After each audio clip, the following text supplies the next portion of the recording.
Hello दोस्तों, welcome to AK study notes. आप सभी दोस्तों का मैं अमित शुक्ला बहुत बहुत स्वागत करता हूं आपके अपने चैनल में। आप लोग जानते हो कि आज की क्लास में इंग्लिश लिटरेचर का क्लास होगा और ये BA सेकेंड सेमेस्टर के सभी छात्र छात्राओं के लिए जो इंग्लिश लिटरेचर ले रखे हैं उनके लिए जो आज का क्लास होगा बहुत ही महत्वपूर्ण क्लास होगा। इसमें आपको वेरी शॉर्ट आंसर के जितने भी क्वेश्चंस आपके प्रश्न पत्र में पूछे जाते हैं वो सारे आपके एक एक क्वेश्चंस आपको अच्छे से समझाया जाएगा और वीडियो को अंत तक ज़रूर देखिए।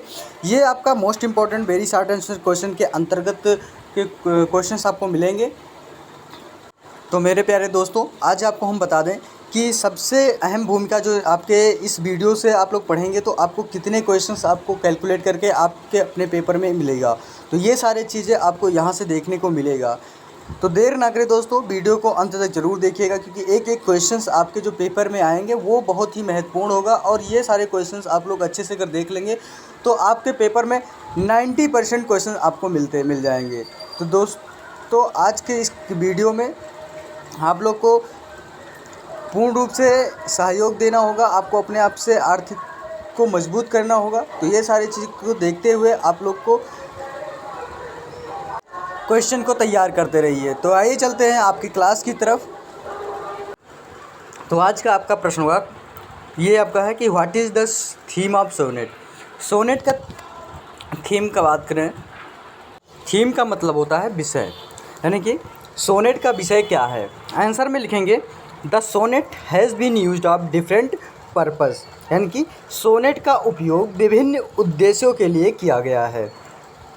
इन the beginning it was use to describe the beauty of the beloved and analysis the nature of the poet's love, यानी कि आरंभ में इसका उपयोग प्रियतम की सुंदरता का वर्णन करने और कवि के प्रेम की प्रकृति का विश्लेषण करने के लिए किया गया था। उसके बाद में फिर होता है आपका कि then it was used to express deep personal emotion and the analysis personal feeling of love. इसमें इन्होंने कहा है कि इसका इस्तेमाल गहरी व्यक्तिगत भावनाओं को व्यक्त करने और प्रेम की व्यक्तिगत भावनाओं का विश्लेषण करने के लिए किया गया है।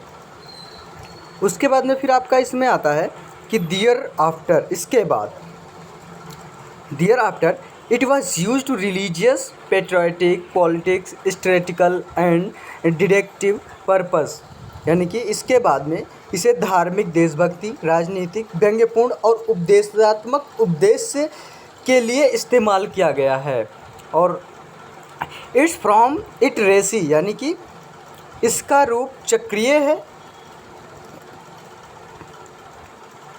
And one compact idea can be represented at a whole, यानी और एक सुगठित विचार का संपूर्ण रूप से प्रतिनिधित्व किया जा सकता है। Today it seems, today it seems to be out of fashion, यानी कि आज यह फैशन से बाहर लगता है। But it has a great survival power, यानी कि तो वह किसी भी इसमें लिखा है but it has a great survival power, यानी कि लेकिन यह एक महान अस्तित्व की शक्ति है। So it may be revived any day, यानी कि वह किसी भी दिन जीवित किया जाएगा। तो ये होता है सोनेट की विषय, सोनेट का विषय ये होता है, यानी कि इसमें जो प्रियतम सुंदरता का वर्णन कवि करता है व्यक्ति के विश्लेषण के लिए। उसके बाद में फिर आपका आता है नेक्स्ट क्वेश्चन नंबर 3 कि डिफाइन लायरिक। लायरिक क्या होता है। अब आपका नेक्स्ट क्वेश्चन आता है क्वेश्चन नंबर 3, डिफाइन लायरिक। लायरिक का मतलब होता है गीत, यानी कि गीत को परिभाषित कीजिए। अब आंसर में आपको लिखना होगा the concise Oxford dictionary writes lyric of the poem expression writers own thought and sentiments briefly and stanza or strophes, यानी कि उत्तर में आप लिखेंगे। अब इसमें लिखा द कॉन्शियस ऑक्सफोर्ड डिक्शनरी, यानी कि ऑक्सफोर्ड डिक्शनरी लिरिक के अनुसार कहा गया है कि अंग्रेजी कॉन्शियस ऑक्सफोर्ड डिक्शनरी एक कविता है जो लेखक के अपने विचारों और भावनाओं को व्यक्त करती है।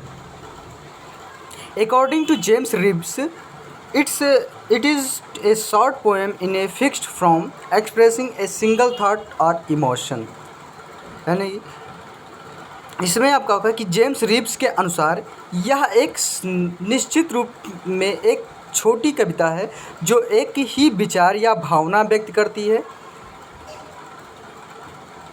ब्रूटिनियर्स राइट्स, यानी कि इसमें लिखते हैं, ब्रूटिनियर्स जी लिखते हैं कि in the last result this comfort of movement with a emotion in a, इस क्षण के भावनाओं के एक साथ भावना के अनुरूप है। इन ए पोएम, यहाँ पे आपका is all is needed in constitution it is a true lyric, यानी कि यहाँ पे आपका है कि आखिरी उपाय में इस क्षण की भावना के साथ एक भावना के अनुरूप है। अब आपका आता है it has been defined as the continuous of the momentary mood generated into word. उसके बाद फिर आप लिखेंगे यहाँ से कि it has been defined as the continuous of the momentary mood generated into word, यानी कि इसे शब्दों से प्राप्त क्षणिक मनोदशा के सार के रूप में परिभाषित किया गया है। अब आपका नेक्स्ट क्वेश्चन आता है what is in an odd. Odd क्या है, इसमें लिखना है आंसर में the Ode is a lyric poem which expresses excited or enthusiastic emotion in respect of a theme which is dignified, and it does so material form which as a rule complex or irregular, यानी कि इसमें है कि odd एक गीत कविता है जो एक विषय के संबंध में उच्च या उत्साही भावना व्यक्त करती है जो प्रतिष्ठित है और यह एसिमेट्रिक रूप में करता है जो एक नियम जटिल या अनियमित है। An ode is expected to show an unusually free flow feeling and in imagery. उम्मीद की जाती है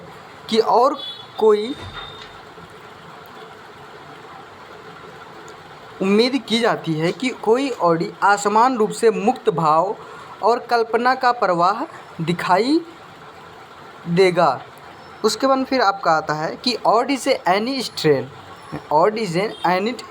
strain of enthusiastic and exalted lyric verse directed to a fixed purpose. यहाँ पे ओड एक निश्चित उद्देश्य के लिए निर्देशित उत्साहित और उच्च गीतात्मकता कविता का कोई भी प्रकार है and dealing progressively with one dynamic theme, और एक सम्मानजनक विषय के साथ उत्तरोत्तर व्यवहार करता है। अब नेक्स्ट क्वेश्चन आपका आता है इसमें पाँचवा नंबर है कि what is the epic of art give explain. पाँचवा प्रश्न आपका होगा, इसमें आपका पाँचवा प्रश्न लिखेंगे कि what is the epic art, यानी कि कला का महाकाव्य क्या है। गिव एक्सप्लेन्स, उदाहरण दीजिए। आंसर में लिखेंगे कि एन एपिक ऑफ आर्ट, कला का महाकाव्य, is an artist imitation of the manner and style of the authentic epic और द एपिक ऑफ ग्रोथ। इसमें है कि प्रामाणिक महाकाव्य की शैली और शैली की कलात्मक नकल है। It is work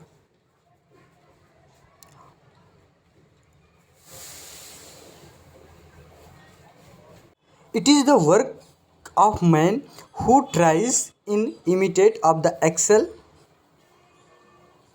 the earlier poets। इसमें कवि कहते हैं कि यह एक आदमी का काम है जो पहले के कवियों की नकल करने और उत्कृष्ट प्रदर्शन करने की कोशिश करता है। उत्कृष्ट प्रदर्शन का मतलब होता है कि अपने कलात्मक शैली को प्रदर्शन करना या किसी तरीके से अपने आप को उत्सर्जित करना। इसमें फिर Aeneid and Paradise Lost are such epics. कहा गया है कि एनीड और पैराडाइज लॉस्ट इन महाकाव्यों में से एक है। फिर छठा क्वेश्चन आपका आता है इसमें कि who introduced the heroic couple in English, यानी कि जिसमें लिखा है कि वीर युगल को अंग्रेजी में पेश किया गया है। यानी कि जो वीर युगल है वो अंग्रेजी को इंट्रोडक्शन या उसको परिचित कीजिए। आंसर में लिखेंगे use the heroic couplet was pioneered by Geoffrey ग्लेफर कैसर। वीर युगल का उपयोग जेफरी चौसर द्वारा किया गया था। In the legend of good women and the Canterbury tales and generally considered to have been perfected by John Dryden and Alexander Pope in the Restoration as and early 8th century respectively heroic coupled। इसमें कहा गया है कि the legend में of good women and Canterbury tales में और आम तौर पर माना जाता है कि पुनर्स्थापन युग में जॉन ड्राउडन और अलेक्जेंडर पोप ने 18वीं शताब्दी की शुरुआत में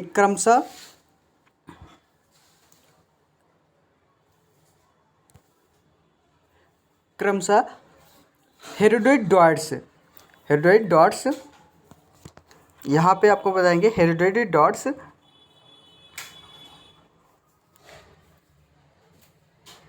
फिर इसमें आपका आएगा कि एक कपल्ट of rhyming iambic pentameter often forming a distancing rhetorical as well as metrical unit। iambic pent एक युगल का अक्सर एक दूरस्थ अलंकारिक और सामग्री इकाई का निर्माण करता है। द हेरोइक कपल्ट यहाँ से आप लिखेंगे the heroic couplet traditionally appears in long लेकिन इसका उपयोग नकली महाकाव्यों में भी किया जा सकता है, यानी कि इसका जो नकली महाकाव्यों में भी किया जा सकता है। और but it can also be use to mock epics that parody the heroic tone of epic poetry. और जो महाकाव्य कविता के नायक के स्वर को दर्शाते हैं, तो ये होता है पोएट्री के टोन। अब आपका 7वां क्वेश्चन आता है कि व्हाट इज द डिफरेंस को बिटवीन ए कपल्ट एंड हेरोइक कपल्ट, यानी एक युगल और एक वीर युगल के बीच क्या अंतर है। यहाँ पे डिफरेंट बताया कि बिटवीन ऑफ कपल्ट एंड हेरोइक कपल्ट, यानी कि युगल और एक वीर युगल के बीच में क्या अंतर है, डिफरेंट के बारे में यहाँ आपको लिखना है।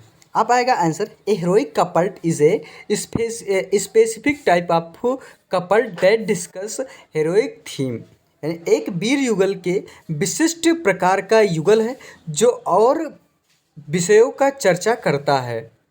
Discussion heroic themes and the usually used iambic of the pentameter, तो ये चर्चा करता है और आमतौर पर इम्बिक पेंटामीटर का उपयोग भी करता है।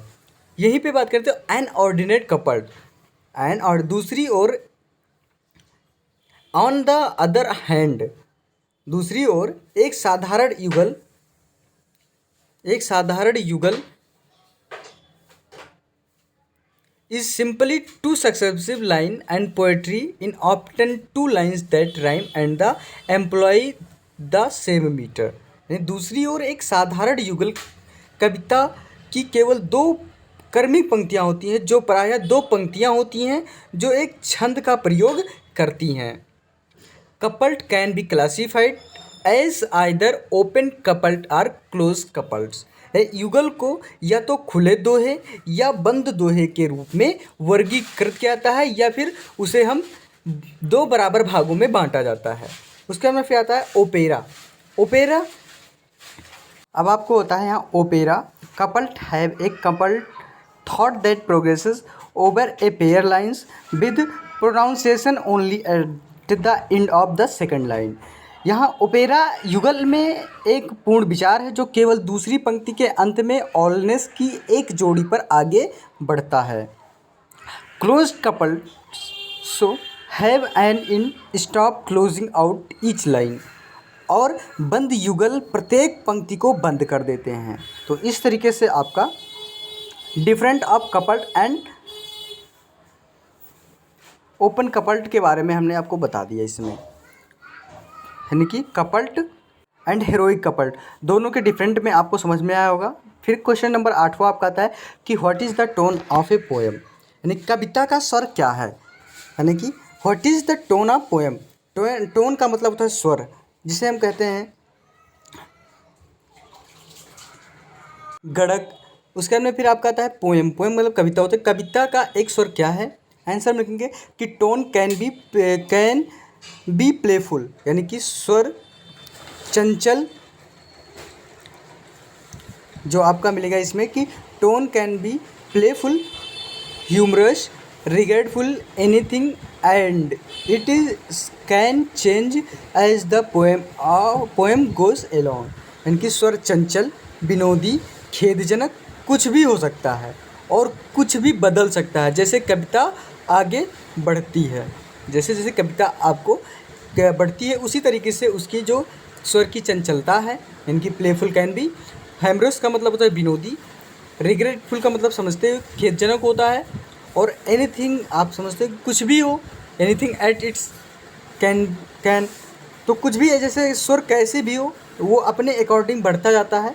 उसके बाद फिर आपका आता है आंसर कि व्हेन यू स्पीक, जब आप बोलते हो, व्हेन यू स्पीक जब आप बोलते हैं, your tone of voice suggest your attitude. यहाँ पे आपका आएगा कि जैसे जब आप बोलते हो आपकी आवाज़ आपकी मनोवृत्ति को सूचित करती है, और in act it suggest two attitudes one concerning the people your addressing, यानी your audience, and one concerning the your talking about your subject. यहाँ पे आपको लिखना है कि एक उन लोगों के बारे में जो आप या अपने दर्शकों को संबोधित कर रहे हैं, और एक के बारे में जो आपके विषय के में जिसके विषय में आप बात कर रहे हो। सब्जेक्ट का मतलब होता है विषय, योर सब्जेक्ट माने जो आप किसी के विषय में बात कर रहे हैं। उसके बाद में फिर आपका आता है नेक्स्ट क्वेश्चन। आप समझ गए हैं कि कविता का विषय क्या होता है। कविता के विषय में आपका सबसे हैमरस, रिगेटफुल यानी कि खेदजनक, विनोदी, और उसके बाद में फिर स्वर चंचलता यानी कि कैन बी प्लेफुल। उसके बाद में फिर आपका आता है नौवां नंबर आपका आता है कि who first introduce the blank verse in English.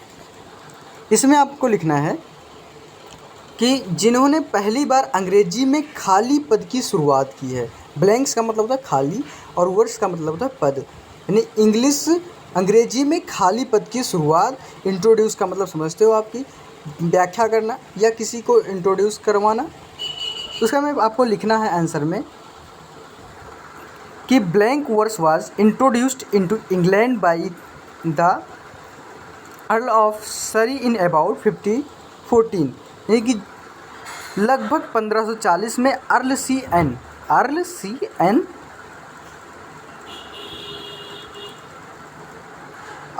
N sir द्वारा यहाँ पे लिखना है कि लगभग 1540 ईस्वी में अर्ल सी एन सर द्वारा इंग्लैंड में ब्लैक कविता पेश की गई थी। ब्लैक कविता आपको पेश की गई थी, इसमें लिखा है, और it is the principal matter of the Shakespeare's play and the matter of Milton epic poem. यह शेक्सपियर के नाटकों का प्रमुख छंद और मिल्टन की महाकाव्य कविताओं का छंद है। As well as of many other major work of poetry, साथ ही अन्य प्रमुख काव्य कीर्तियाँ भी हैं। Blank verse is a literary term that refers to poetry written in unrhymed but metered line। Blank कविता एक साहित्यिक शब्द है जो बिना सोचे समझे मीटर्ड यानी कि मीटर्ड रेखाओं में लिखा गया है। ऑलमोस्ट ऑलवेज लैम्बिक पैरामीटर, लगभग हमेशा लैम्बिक पेंटामीटर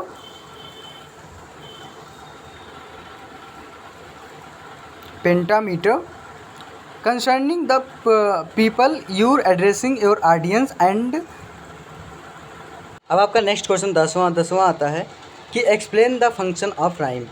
यानी कि राइम का मतलब होता है ताल, और function explain the function of the rhyme, यानी ताल की क्रिया की व्याख्या करें। आंसर में लिखना होगा आपका कि rhyme in writing acts as the beat tone in music, लेखन में लय संगीत के रूप में कार्य करती है। The use of rhyme in poetry arise from the need to express some words most strongly than others। कविता में लय का उपयोग कुछ शब्दों को दूसरी तुलना में दृढ़ता से व्यक्त करने की आवश्यकता के कारण होता है। They might be stressed for a long period of time, वे लंबे समय तक एक तनाव में रह सकते हैं।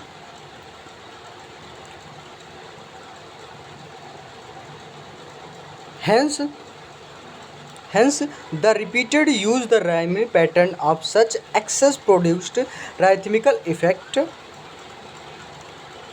which sound pleasant to be mind as well as to the soul। वे लंबे समय तक तनाव में, इसलिए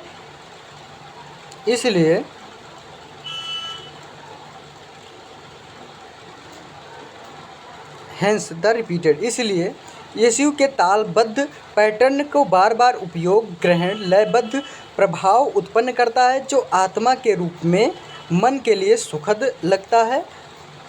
इन speech rhythm in use concession to crack, और बाणी के लय का प्रयोग अनजाने में क्रैक आइडेंटिफाई पैटर्न, यानी कि भाषण में लय का उपयोग अचेतन रूप से पहचान योग्य पैटर्न बनाने के लिए किया जाता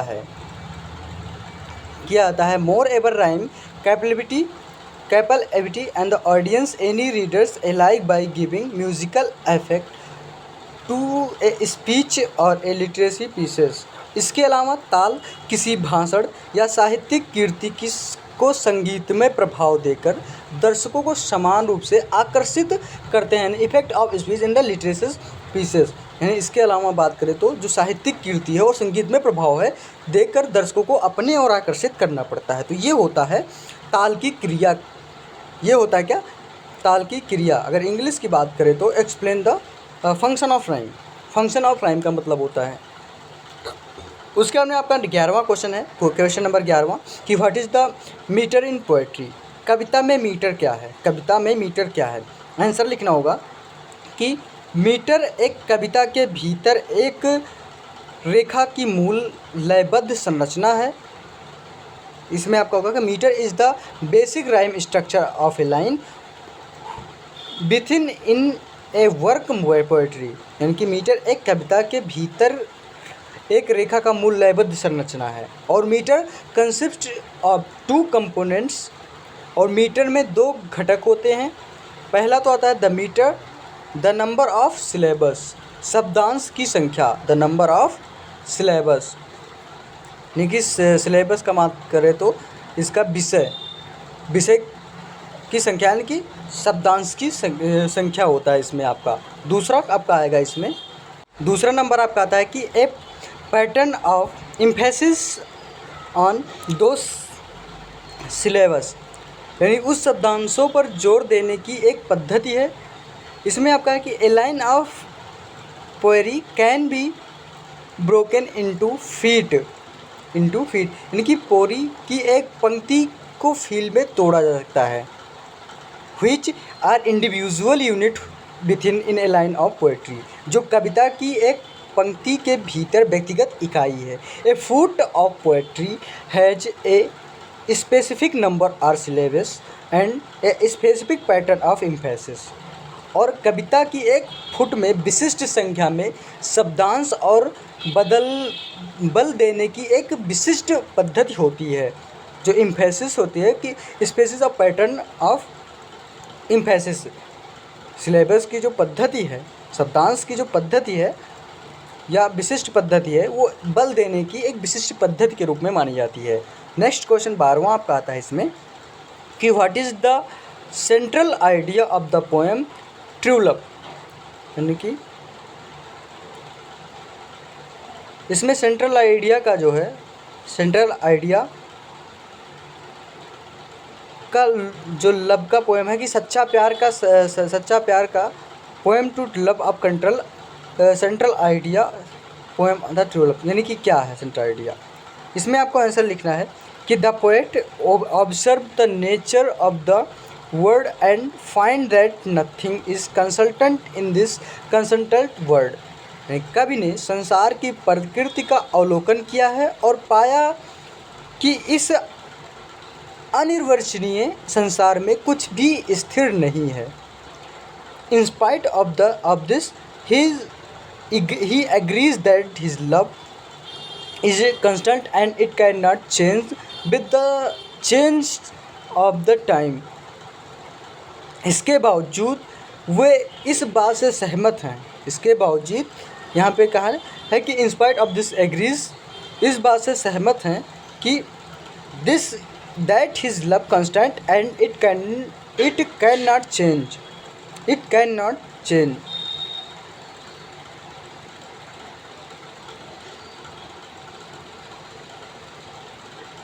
उनका प्रेम निरंतर रहता है और समय के परिवर्तन के साथ नहीं बदलता है। चेंज ऑफ द टाइम यहाँ पे होगा it can not change with the change of the time, और समय के परिवर्तन के साथ यह नहीं बदलता है। उसका में फिर आपका आएगा love can not be removed by the remover, long is consultant thing. Long can not be remove by remover, प्यार की जो रिम ओवर नहीं किया जा सकता है, यानी कि वो प्यार को बदला नहीं जा सकता है। और लव इज़ कंसल्टेंट थिंग, प्यार हमेशा की बात है, इनके प्यार हमेशा कंसल्टेंट थिंग है। प्यार एक सोचनीय होता है या प्यार हमेशों की बात है। फिर 13 नंबर क्वेश्चन नंबर 13 आपका आता है कि शेक्सपियर एज ए सोनेटर।